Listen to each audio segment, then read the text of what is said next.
Hello, first graders. Welcome back to Fiesta Gardens Library. This is our 5th week of library during distant learning. You may remember from last year that I absolutely love dogs. And when possible, I like to read about dogs. Today, we're going to read 2 stories about dogs. The first one is I'm My Own Dog by David Stein. The second book is Monty and the Poodles by Harnett. Monty and the Poodles by Harnett.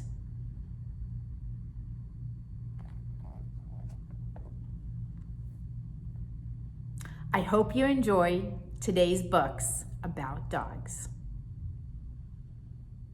Let's begin. I'm My Own Dog by David Stein.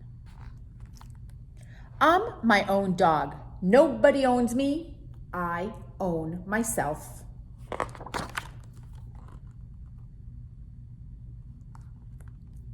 I work like a dog all day. When I get home, I fetch my own slippers.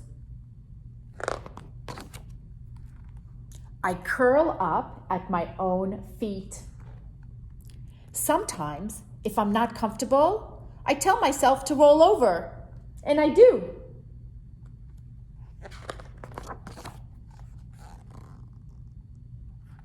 If someone told me sit, I wouldn't do it.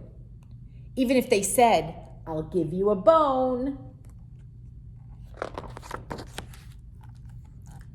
Sometimes I throw a stick, then I go get it. It's fun.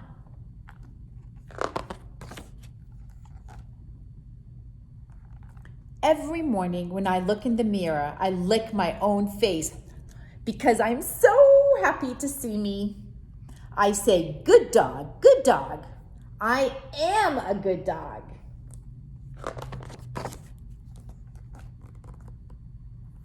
Then I give myself a good scratch.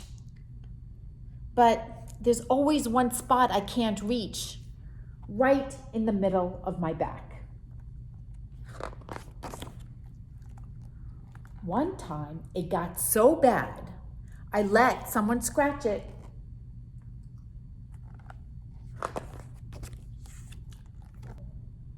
The little guy followed me all the way home. I felt sorry for him.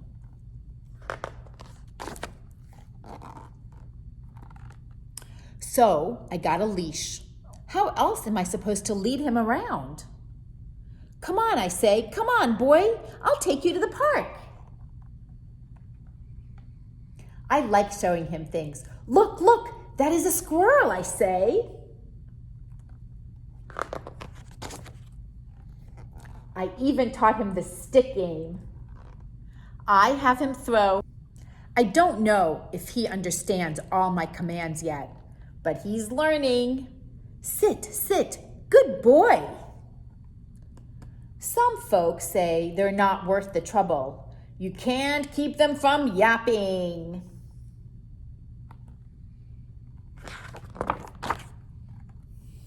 And you always have to clean up after them. They're licking the ice cream. But I've grown attached to this little fella.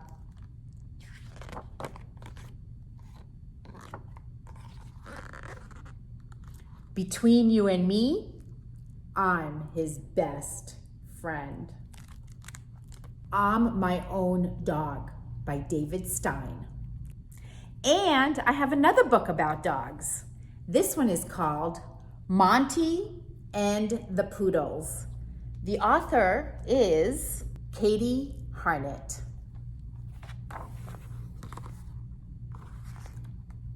Monty lived on Green Street on the north side of town.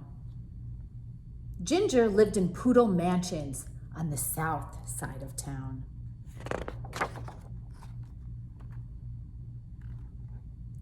But one day, they saw each other at the gallery. And the next day, they met in the park. Poodles, stop this behavior at once.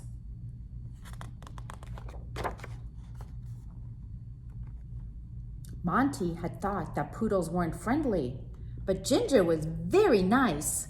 She showed him where she lived and told him all about the owner, Miss Lilibet. Ginger had thought dogs like Monty were scary, but Monty was kind. He took Ginger to all his favorite places.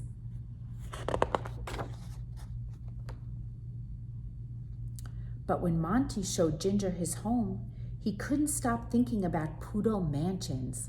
He wondered if maybe he could live there with Ginger. Ginger thought this was a great idea.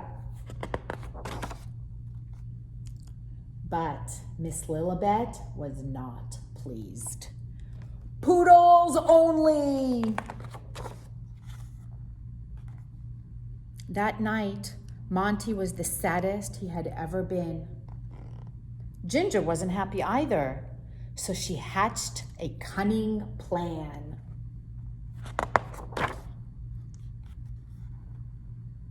Monty and the Poodles crept and sneaked and washed and fluffed until Monty looked like a poodle.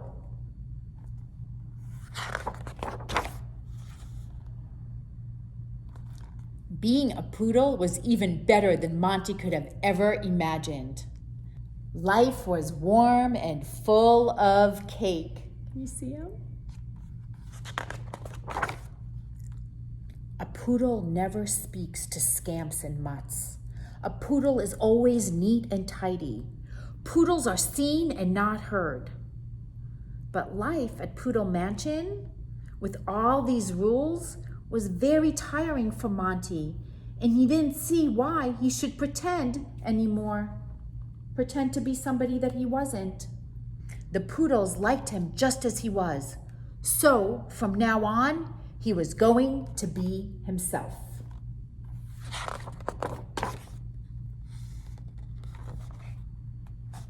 Where did this horrible dog come from?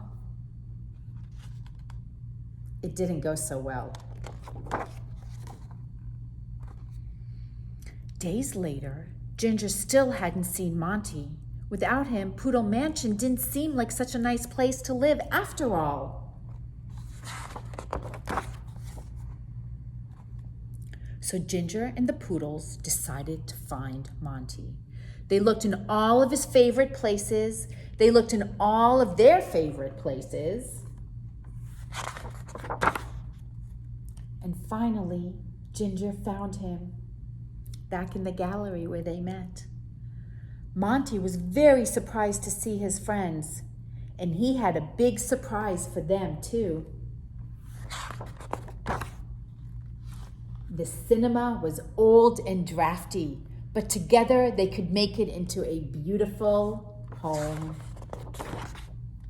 where everyone was welcome. They built a new home in the movie theater, in the cinema, where all the dogs were welcome. That was Monty and the Poodles. I hope that you enjoyed I'm My Own Dog and Monty and the Poodles. I look forward to reading to you next time. Bye-bye, first graders.